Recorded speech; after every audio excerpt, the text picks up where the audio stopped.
8 years ago, when I was 42, I was suffering from headaches. So I first of all went to the opticians, checked over my eyesight, nothing was wrong.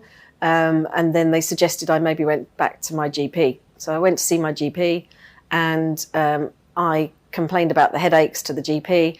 He took my blood pressure, and I had incredibly high blood pressure. I think it was something like 220 over 120 or something horrendous. He asked for another member of staff, another GP, to come into the room. And then we did the tests again, and it was similar levels. And so he suggested that I went on a beta blocker literally before leaving the GP's office.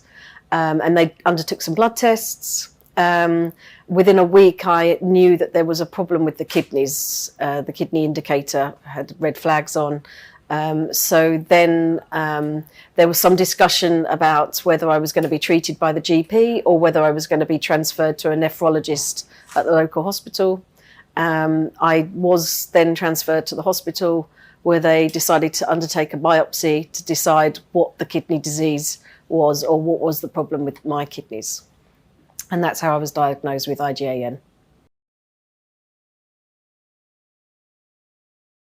So initially, I think I was a bit shocked with the unknown, and I definitely put all my trust in my local nephrologist and felt that he was going to help me through the journey, the unknown journey ahead.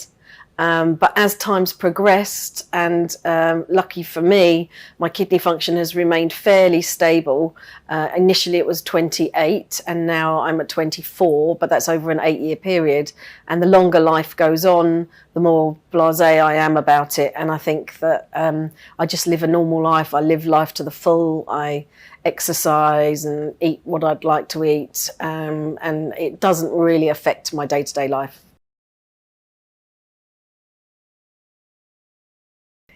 So I think, again, it's all the unknown. You know, you explain to your friends and family what you are being told, and nobody knows the prognosis. So people are concerned, but because you're not given any information about the prognosis, you can't worry about the future. You just have to live life.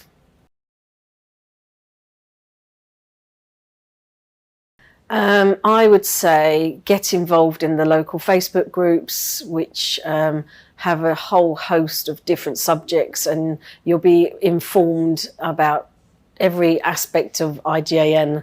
And lots of patients put down their experiences, which you might find familiar. And you only see your nephrologist once every few months, so you feel that you have one opportunity to see the doctor. Write down your questions, and just tap into the network that's available.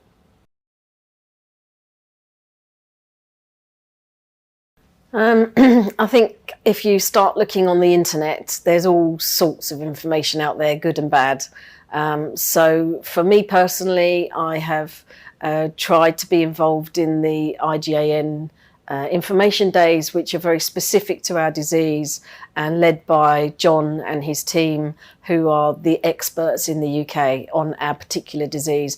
And I feel like they are the most informed that we're going to be able to access in the UK.